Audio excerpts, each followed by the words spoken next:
Welcome back all dear students. आपका स्वागत है मेरी अनंता कोचिंग क्लासेस में। अपन बात करने वाले हैं 7th चैप्टर, अपना रिवीजन चल रहा है नियंत्रण एंड समन्वय। 7th चैप्टर के बारे में बात कर रहे हैं अपन, नियंत्रण एंड समन्वय में पूरा क्लियर रिवीजन करवाऊंगी। कोई डाउट हो तो मुझे वापस कमेंट में मैसेज कर देना, ठीक है। चलिए, नियंत्रण एवं समन्वय। नियंत्रण व समन्वय, दो वर्ड लिखे हैं सामने। क्या होता है इन दो वर्ड का मतलब?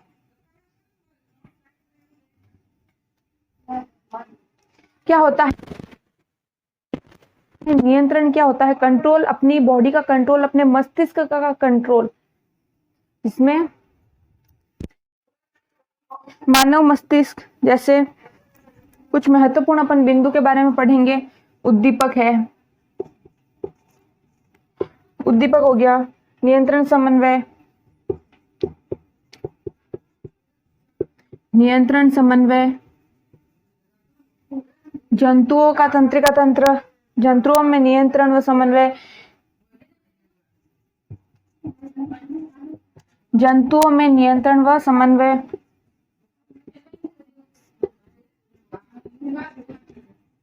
नियंत्रण व समन्वय। तो कुछ अपन इन टॉपिक्स के बारे में बात करने वाले हैं और कुछ महत्वपूर्ण जो बिंदु है जैसे मानव तंत्रिका तंत्र, मानव तंत्रिका तंत्र के बारे में बात करेंगे।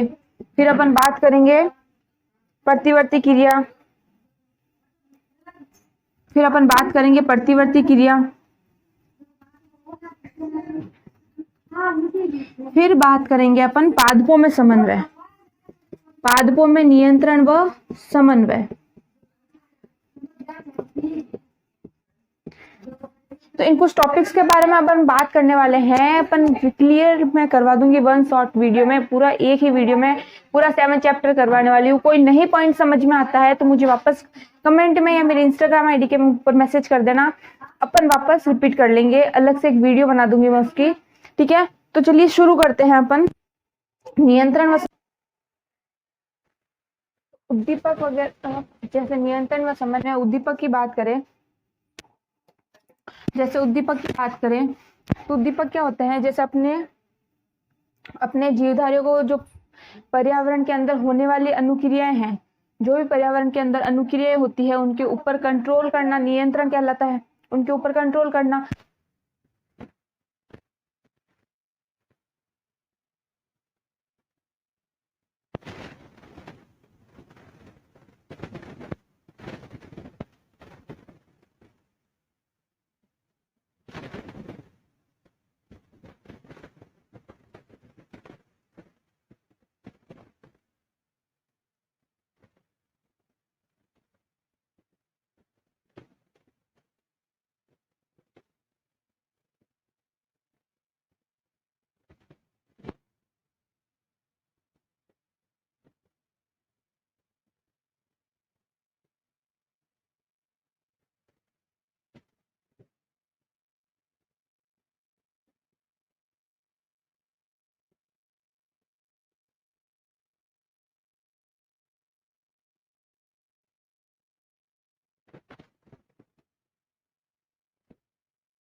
रिएक्ट कर रही है, ठीक है। अब देखो, नेक्स्ट देखो अपन बात करते हैं जंतुओं में समन्वय। नेक्स्ट अपन बात करते हैं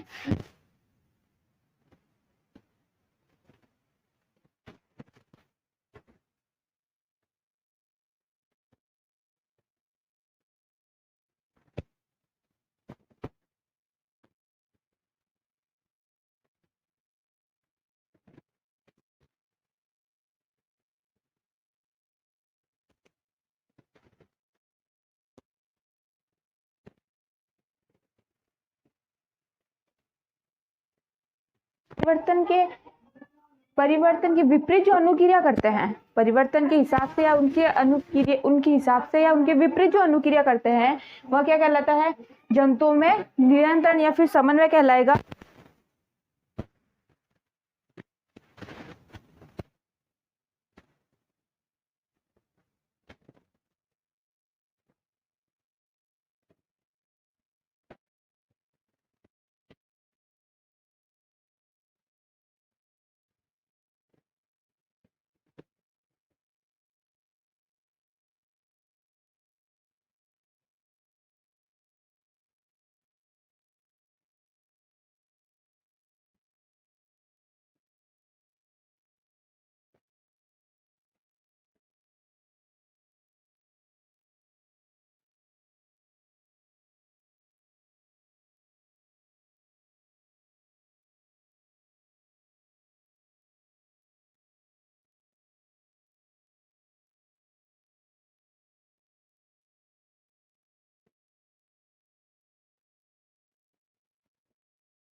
को एक भाग से दूसरे भाग तक पहुंचाने का काम करती है।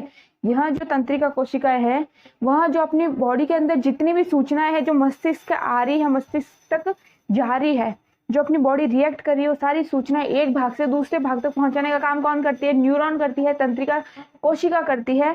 तंत्रिका कोशिका की स्ट्रक्चर देखो।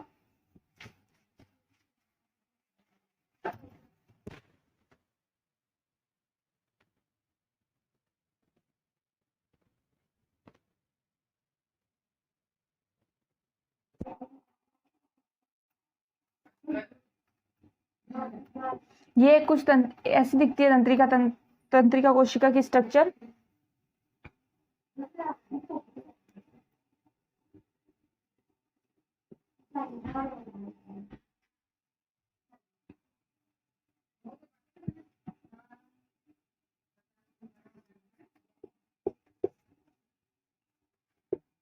ये ध्रुमिकाएं कहलाती है। जो धागेनुमा संरचना स्ट्रक्चर की होती है, वह क्या कहलाएगी? ध्रुमिका।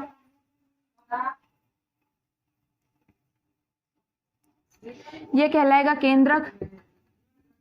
ये स्ट्रक्चर है एक तंत्रिका कोशिका की, न्यूरॉन की, तंत्रिका कोशिका न्यूरॉन की। तो ये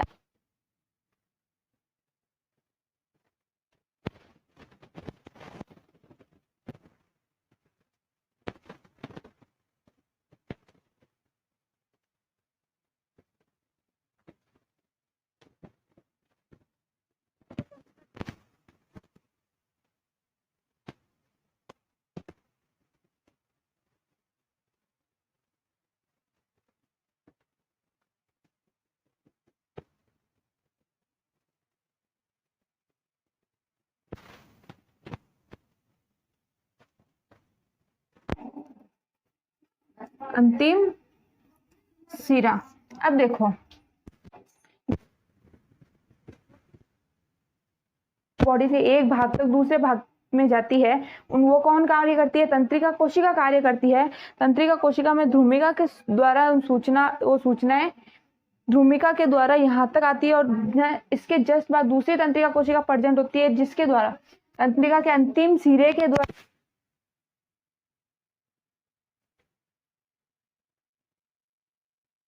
उन सूचनाओं को पहुंचाया जाता है। ठीक है, ये स्ट्रक्चर नोट करना।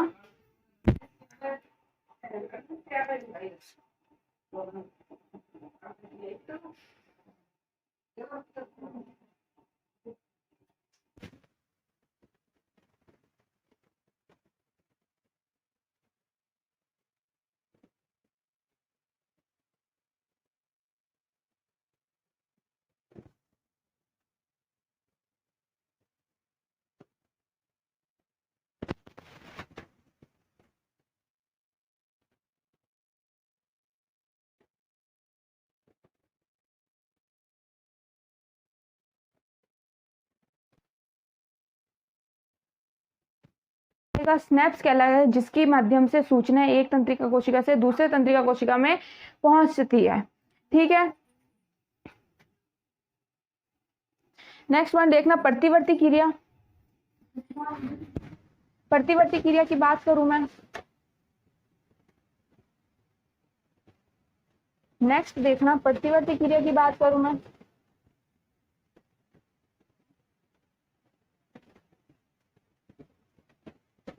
ये नोट करना, प्रतिवर्ती क्रिया की बात करूं मैं, जो अपने बॉडी उद्दीपन होता है, जो अपनी बॉडी के अंदर उद्दीपन होता है, मान लो अपना हाथ कहीं जल रहा है, अपना हाथ कहीं जल रहा है, तो अपना हाथ जैसे ही किसी गर्म चीज पे टच होगा तो अचानक से अपना हाथ प्रतिक्रिया करेगा, अनुक्रिया करेगा।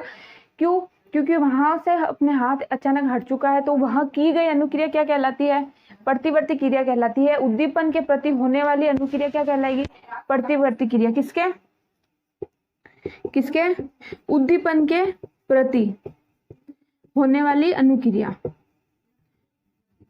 होने वाली अनुक्रिया क्या कहलाती है? प्रतिवर्ती क्रिया कहलाती है। जो भी अपने जैसे अपना हाथ किसी तीखी चीज पे टच हो रहा है या पेन हो रहा है, तो हाथों हाथ अपनी बॉडी उसके प्रति क्या करती है? अनुक्रिया करती है, वहां से हाथ हट जाता है, तो वह क्रिया क्या कहलाएगी? प्रतिवर्ती क्रिया कहलाती है। नेक्स्ट पॉइंट देखना,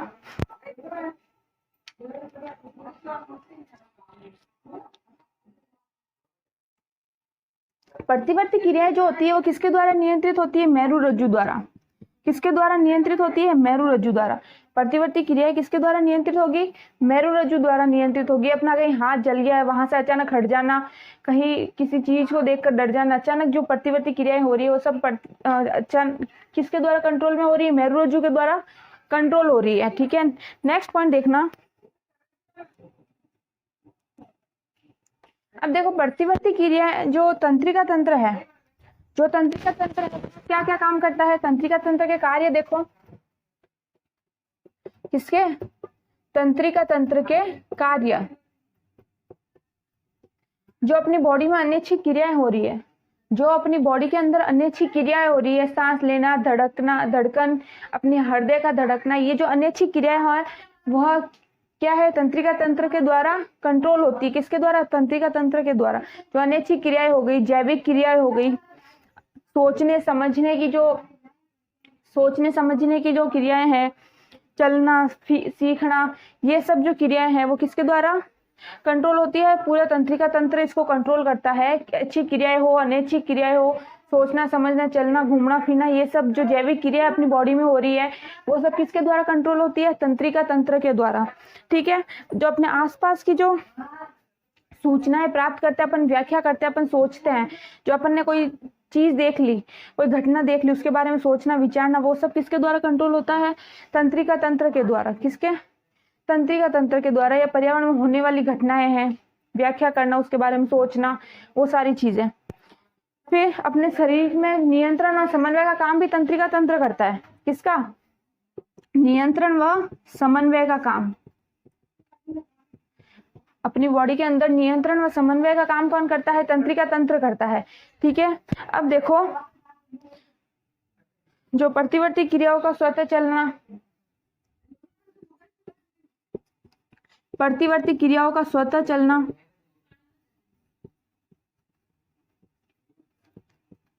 प्रतिवर्ती क्रियाएं जो स्वतः चलती है वो स्वतः नहीं चलती है, वो किसके द्वारा कंट्रोल होती है? तंत्रिका तंत्र के द्वारा कंट्रोल होती है। जैविक क्रियाएं तंत्रिका तंत्र के द्वारा कंट्रोल होती है। अनैच्छिक क्रियाएं, ऐच्छिक क्रियाएं तंत्रिका तंत्र के द्वारा कंट्रोल होती है। नेक्स्ट पॉइंट देखना, नेक्स्ट पॉइंट देखना, मानव तंत्रिका तंत्र। नेक्स्ट पॉइंट देखना, मानव तंत्रिका तंत्र की मैं बात करूं तो मानव तंत्रिका तंत्र दो अंगों मस्तिष्क और मेरुरज्जु से मिलकर बना होता है। किससे? मस्तिष्क और मेरुरज्जु से मिलकर बना होता है। अपना जो तंत्रिका तंत्र है दो अंगों से मिलकर बना होता है। पहला मस्तिष्क हो गया, दूसरा कौन सा हो गया? मेरुरज्जु। ठीक है, तो देखो मानव शरीर का वह तंत्र जो सोचना, चीजें याद रखना, सूचना वगैरह देना, ये सब चीजें, ये सब जो चीजें हैं साथ रखने, विभिन्न अंगों में संतुलित करना, समन्वय वगैरह, ये सब कार्य तंत्रिका तंत्र के द्वारा कंट्रोल होता है, जो किसका बना होता है, मस्तिष्क और मेरुरज्जु का बना होता है। अब देखना केंद्रीय तंत्रिका तंत्र, केंद्रीय तंत्रिका तंत्र दो भागों में डिवाइड रहता है, मस्तिष्क और मेरुरज्जु। देखो अपन मानव मस्तिष्क की बात करें, पहले अपन किसकी बात करें, मानव मस्तिष्क की।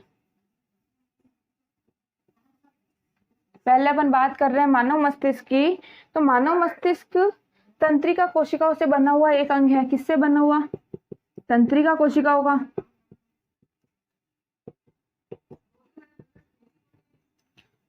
किसका बना हुआ अंग है, कोशिका का बना हुआ है। अपना जो केंद्रीय तंत्रिका तंत्र है वो दो भागों में डिवाइड होता है। पहला हो गया मस्तिष्क, दूसरा कौन सा हो गया, मेरुरज्जु।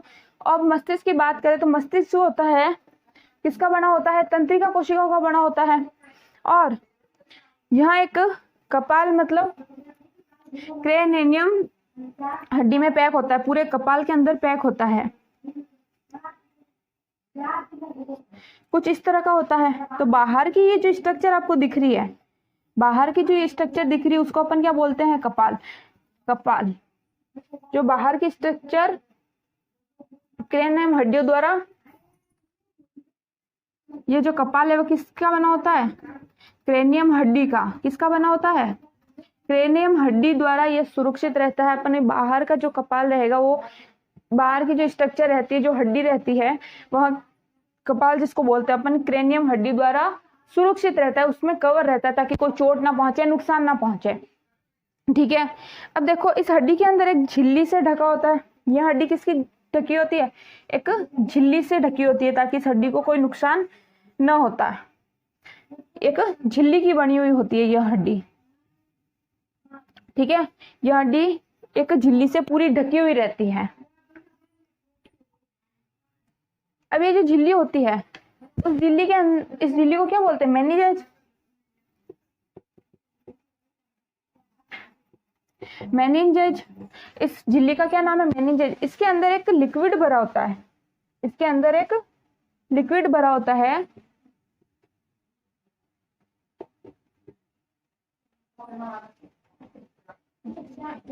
सेरिनो स्पाइनल फ्लूइड,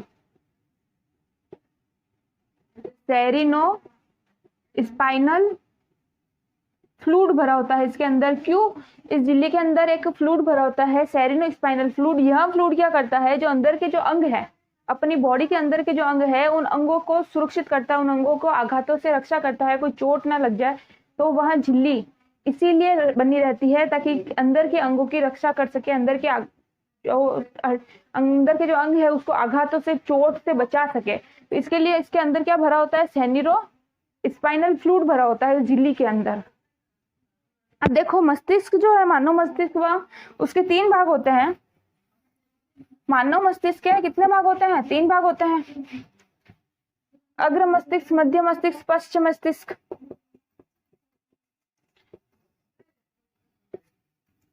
मानव मस्तिष्क के तीन भाग होते हैं, अग्र मस्तिष्क, मध्य मस्तिष्क और तीसरा कौन सा हो गया, पश्च मस्तिष्क। पश्च मस्तिष्क तीन भागों से मिलकर बना होता है मानव मस्तिष्क, अग्र मस्तिष्क, मध्य मस्तिष्क और मस्तिष्क। ठीक है। अब देखो अग्र मस्तिष्क की मैं बात करूं तो अग्र मस्तिष्क जो भाग होता है वो सबसे बड़ा होता है। अग्र मस्तिष्क जो भाग होता है, अग्र मस्तिष्क जो पहला जो भाग होता है वो सबसे बड़ा होता है। कितना परसेंट, 66%। 66% भाग अग्र मस्तिष्क का होता है। मानव मस्तिष्क जो है 66% भाग किसका बना होता है, अग्र मस्तिष्क का। ये इतना बड़ा भाग होता है और यह तीन भागों में बटा होता है। अग्र मस्तिष्क जो है आगे कितने भागों में बटा होता है, तीन भागों में बटा होता है। देखना, पहला हो गया प्रमस्तिष्क, पहला कौन सा हो गया, प्रमस्तिष्क। दूसरा हो गया थैलेमस और तीसरा हो गया हाइपोथैलेमस।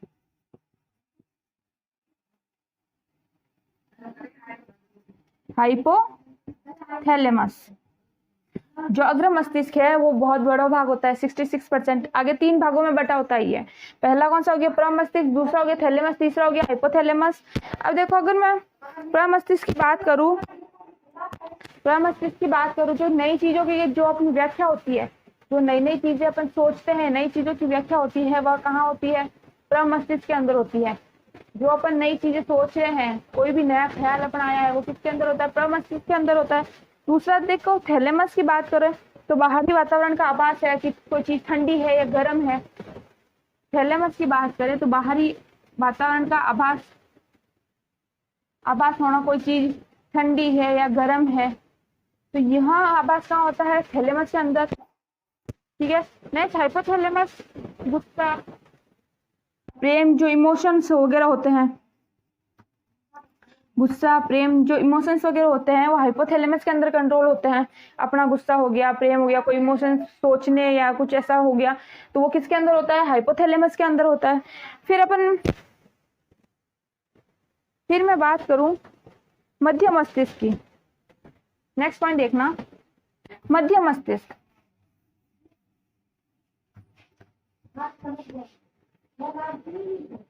मध्य मस्तिष्क क्या करता है? जो अनिच्छिक क्रियाएं हो रही है अपनी बॉडी में, मध्य मस्तिष्क क्या करता है? अपनी बॉडी के अंदर जो अनिच्छिक क्रियाएं होती हैं, जैसे सांस लेना, धड़कना, पाचन की क्रिया है, वह सब किसके अंदर कंट्रोल होती है? मध्य मस्तिष्क के अंदर।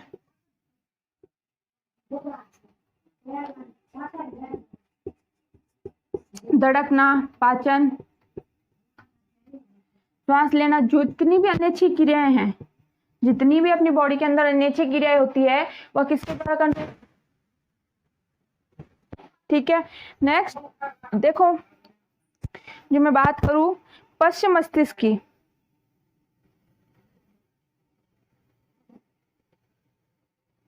नोट कर लिए चीज।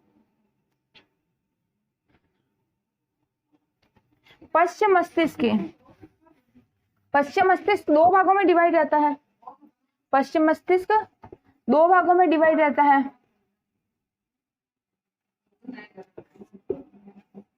पश्चिम मस्तिष्क 2 भागों में डिवाइड रहता है। पहला हो गया सेरिबेलम, सेरिबेलम, दूसरा हो गया मेडुला ऑब्लिंगेटा, मेडुला ऑब्लिंगेटा। तो 2 भागों में डिवाइड रहता है पश्चिम मस्तिष्क। पहला हो गया सेरिबेलम और दूसरा हो गया मेडुला ऑब्लिंगेटा। जो सेरिबेलम होता है वह शरीर के अंदर संलयन का केंद्र होता है। किसका? संलयन का केंद्र होता है। संलयन का केंद्र होता है अपनी बॉडी के अंदर, और यह शरीर को संतुलन बना, सेरिबेलम में क्या होता है? अपना जो शरीर है वो संतुलन बना रहता है। अपने शरीर का जो संतुलन बना रहता है वो किसके अंदर रहता है? सेरिबेलम के अंदर रहता है। अब मेडुला ऑब्लिंगेटा की बात करें तो मेडुला ऑब्लिंगेटा क्या होता है? यह मस्तिष्क का सबसे पिछला भाग होता है। मेडुला ऑब्लिंगेटा क्या है? शरीर का सबसे पिछला भाग होता है। प्लस ये क्या करता है? उपापचयी क्रिया को कंट्रोल करता है। किसको? मेडुला ऑब्लिंगेटा किसको कंट्रोल करता है?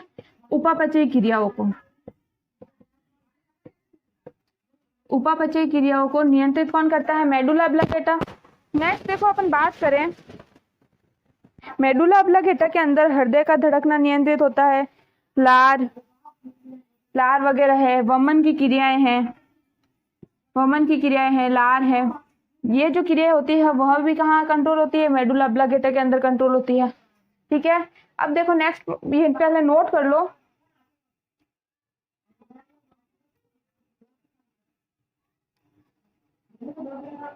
नेक्स्ट मैं बात करूं पादप हार्मोन की। पादप हार्मोन की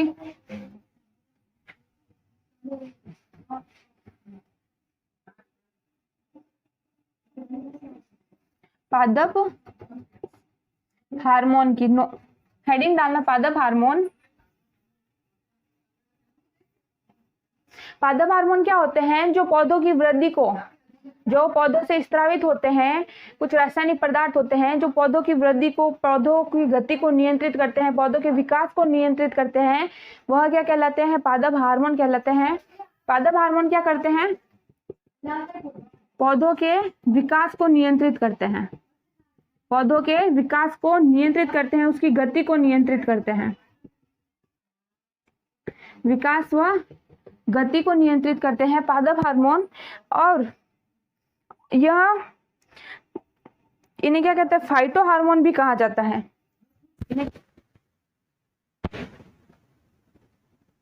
क्योंकि ये पौधों की गति और उसके विकास को नियंत्रित करते हैं। यहाँ के कुछ पांच प्रकार के फाइटो हार्मोन है, कुछ 5 प्रकार के पादप हार्मोन है। पहला हो गया ऑक्सिन, दूसरा हो गया जिब्रेलिन,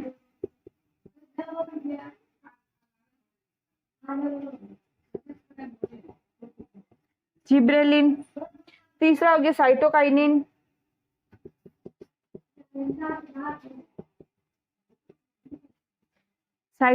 चौथा हो गया एप्सिस अम्ल, पांचवा हो गया इथाइलिन। पांचवा कौन सा हो गया, इथाइलिन। तो ये 5 हार्मोन है, पादप हार्मोन, जो क्या करते हैं, पादप की गति व विकास को कंट्रोल करने का काम करते हैं। इन्हें फाइटो हार्मोन भी कहा जाता है। इनको क्या बोला जाता है, फाइटो हार्मोन। ठीक है, नेक्स्ट पॉइंट में बात करूं, ऑक्सिन। तो ऑक्सिन क्या करता है कि तने और जड़ों के कोशिकाओं की लंबाई को कंट्रोल करता है, कि किसी भी पौधे की तने की या जड़ की लंबाई कितनी बढ़ रही है, उसको कौन कंट्रोल करता है, ऑक्सिन करता है। फिर जिब्रेलिन क्या करता है, जिब्रेलिन भी तने कंट्रोल करता है, जिब्रेलिन भी तने की वृद्धि को कंट्रोल करता है। तीसरा साइटोकाइनिन क्या करता है, यह कोशिका विभाजन को बढ़ावा देता है। साइटोकाइनिन क्या करेगा, कोशिका विभाजन को बढ़ावा देगा।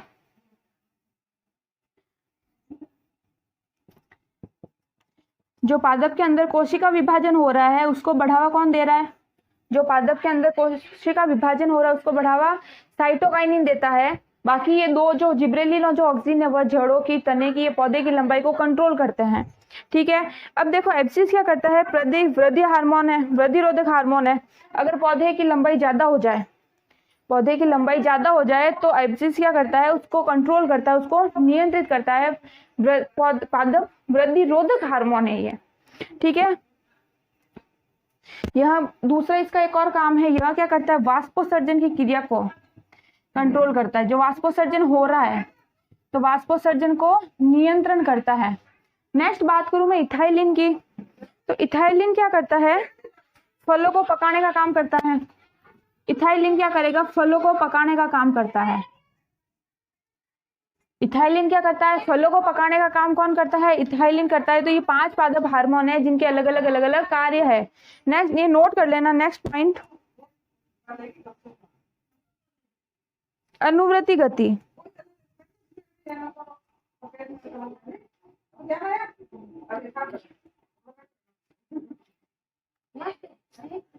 अनुवर्ती गति की बात करें अपन,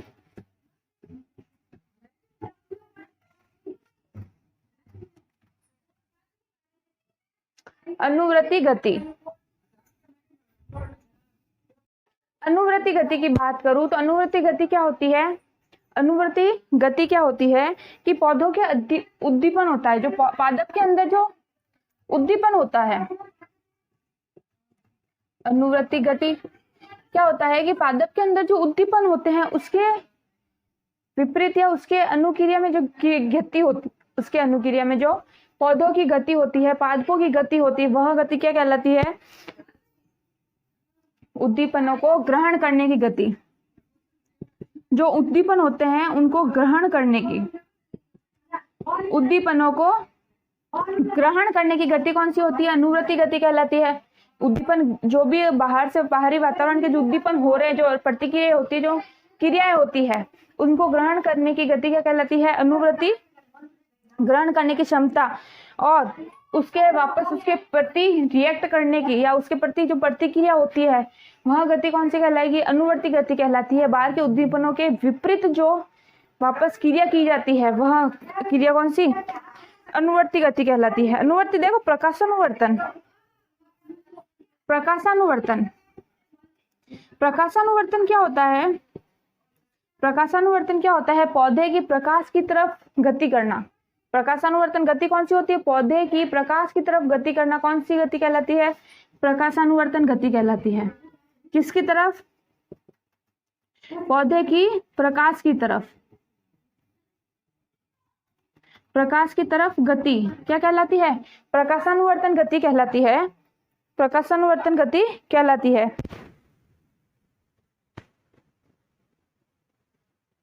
तो पौधे को अपन क्या करें? एक गमला लगा दे और अंधेरे कमरे में रख दे, खिड़की की तरफ उसको रखे, तो वो क्या करेगा? प्रकाश की तरफ गति करेगा। तो खिड़की से होते हुए बाहर गति करेगा, ना कि कमरे के अंदर की तरफ गति करेगा। क्यों? क्योंकि उसकी गति किस तरफ हो रही है? प्रकाश की तरफ हो रही है। तो यह गति कौन सी कहलाती है? प्रकाशानुवर्तन गति कहलाती है। ये नोट करना। नेक्स्ट पॉइंट अपन बात करें गुरुत्वानुवर्तन गति। नेक्स्ट देखो गुरुत्वानुवर्तन गति। गुरुत्वानुवर्तन गति मतलब गुरुत्व की तरफ गति, मतलब जड़ों की गति। जो पौधे की जड़ें हैं वो नीचे की तरफ गति करती है। पौधे की जड़ें कभी ऊपर की तरफ बहुत कम गति करती है, हमेशा नीचे की तरफ गति करती है। वह गति कौन सी कहलाती है? गुरुत्वानुवर्तन। प्रकाश की तरफ गति प्रकाशानुवर्तन। गुरुत्व मतलब जमीन की तरफ गति करती है, जड़ें नीचे की तरफ गति करती जाती है। तो वह गति कौन सी कहलाई? गुरुत्वानुवर्तन गति। अब देखो अपन पीयूष ग्रंथि से स्रावित हार्मोन की बात करें।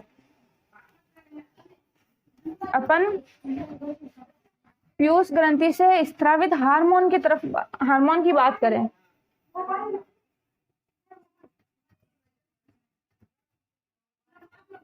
पीयूष ग्रंथि से स्रावित हार्मोन कौन कौन से हार्मोन है? कौन कौन से हार्मोन है? पहला हो गया एडीएच। पहला कौन सा हो गया? एडीएच। दूसरा हो गया एफएसएच। तीसरा हो गया एलटीएच।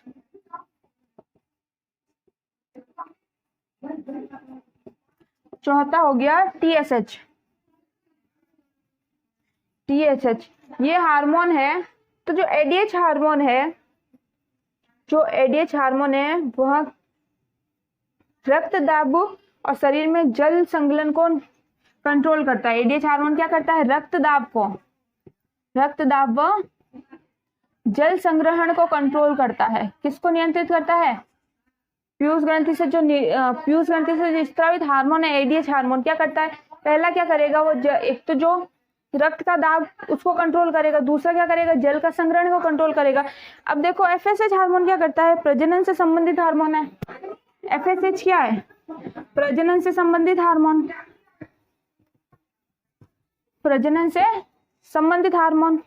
तीसरा देखो एलटीएच।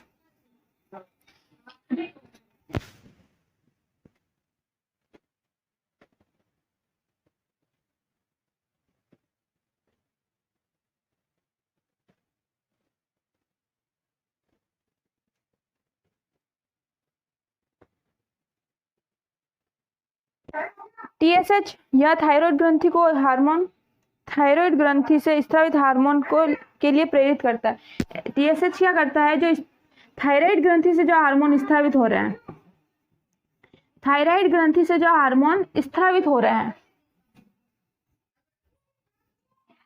थायराइड ग्रंथि से जो हार्मोन स्रावित हो रहे हैं उनको कौन कंट्रोल करता है? टीएसएच कंट्रोल करता है। ठीक है, ये 4 हार्मोन है, बहुत इंपॉर्टेंट है, जो पीयूष ग्रंथि से स्रावित किए जाते हैं। किससे स्रावित किया जाता है? पीयूष ग्रंथि से। नेक्स्ट बात करते हैं अपन, ये नोट करना। नेक्स्ट बात करते हैं अपन अधिवृक्क के बारे में।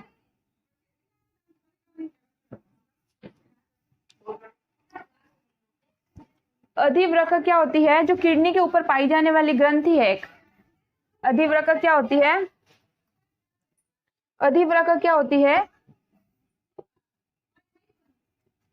अधिवृक्क ग्रंथि यह क्या है? जो वृक्क के ऊपर पाई जाने वाली ग्रंथि है। वृक्क के ऊपर पाई जाने वाली ग्रंथि है कौन सी? अधिवृक्क ग्रंथि। और इससे कौन सा हार्मोन स्रावित होता है? एड्रेनलिन।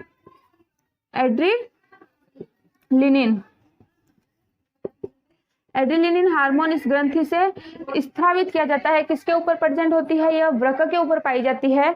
और यह हार्मोन क्या है? आपातकालीन में हृदय की धड़कन, जो बीपी वगैरह है, हृदय की धड़कन को कंट्रोल करता है यह हार्मोन। हृदय की धड़कन को कंट्रोल करता है, बीपी को कंट्रोल करता है। बीपी को कौन कंट्रोल करता है? अधिवृक्क के ऊपर एड्रेनल हार्मोन कंट्रोल करता है, जो कहाँ से स्रावित होता है? अधिवृक्क ग्रंथि से स्रावित होता है। ठीक है, नेक्स्ट पॉइंट अपन बात करें,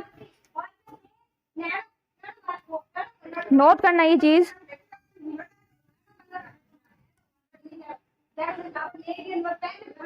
यहाँ अपनी क्लास खत्म होती है, 7 चैप्टर कंप्लीट होता है। मैंने पूरा 7 चैप्टर का रिवीजन करवा दिया है। और अगर इसमें कोई डाउट है कि कोई पॉइंट नहीं समझ में आया है तो मुझे कमेंट में मैसेज कर देना, या फिर मेरी इंस्टाग्राम आईडी के ऊपर मैसेज कर देना, उसकी एक अलग से मैं वीडियो बना दूंगी।